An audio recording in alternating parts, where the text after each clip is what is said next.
বাইপাসে যাব।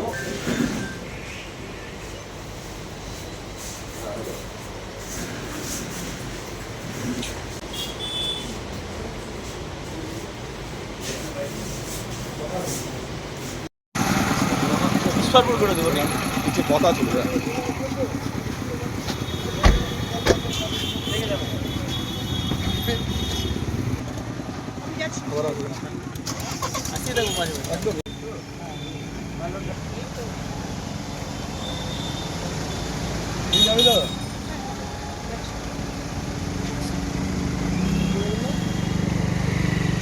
আমরা দাড়ি ভিড়টা হচ্ছে আমাদের একটা ইমোশন, আর সেই পরিবারটা সে আমাদেরই পরিবার বলতে গেলে। আমাদের সংগঠন ছাত্র এবিভিপি বিদ্যার্থী পরিষদের কালেই আমি এখানে লড়াই করেছি, এখনও আমার পরিবারের কাছেই যাচ্ছি। আর যেটা আমরা প্রতিশ্রুতি দিয়েছিলাম, ইমিডিয়েটলি ফাইল মাননীয় মুখ্যমন্ত্রী অলরেডি ফাইলটা খুলে নিয়েছে, অন দ্য ওয়ে রয়েছে।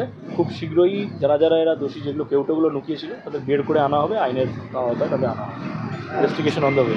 আরেকটা বিষয় ছিল যে এখানে আপনি বলেছিলেন যে বেশ কিছুদিন আগেই একটি ওখানে সমাধি, পাকাপোক্ত সমাধি কিংবা একটা স্মারক করবে, সেরকম কি কোনো বিষয়? হ্যাঁ, সেটা এনডিডি আমার, বিশেষ করে আমার দপ্তর থেকে আমরা সেটাই একটা প্ল্যানিং রয়েছে।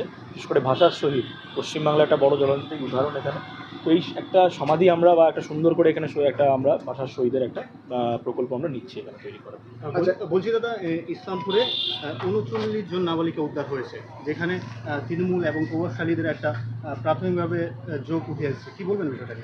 দেখুন, এটা নিয়ে already investigation on the way, আর ইনভেস্টিগেশন নিয়ে আমি কিছু বলবো না, কিন্তু আমি বিশেষ করে আমাদের দেখুন সরকার আসার সাথে সাথেই আমরা প্রশাসনকে স্ট্রং করা শুরু করে দিয়েছি। আর যারা যারা এইসব যে বিশেষ করে আমাদের যে ইসলামপুর এরিয়া, ইসলামপুর উত্তর দিনাজপুরে বিশেষ করে এইসব এরিয়াগুলোর মধ্যে যেভাবে করে মানে ইলিসিট ট্রাফিকিং শুরু করে দিয়েছিল, সেগুলোর নেক্সাসটাকে আমরা ইমিডিয়েটলি ভাঙছি। বিভিন্ন এজেন্সিস কাজ করছে আর তারা এবার উদ্ধার কাজ স্টার্ট করে। আর তৃণমূল তো শেষ বলতে গেলে, তৃণমূলের আর অস্তিত্ব নেই, টর্চ লাইট দিয়ে খুঁজে পাওয়া যাবে না। কিন্তু এখানকার নেতারা যারা যারা এইসব কাজের সাথে জড়িত রয়েছে, তারা একদম সোজা আইনের চোখে তাদের জেলে যেতে হবে।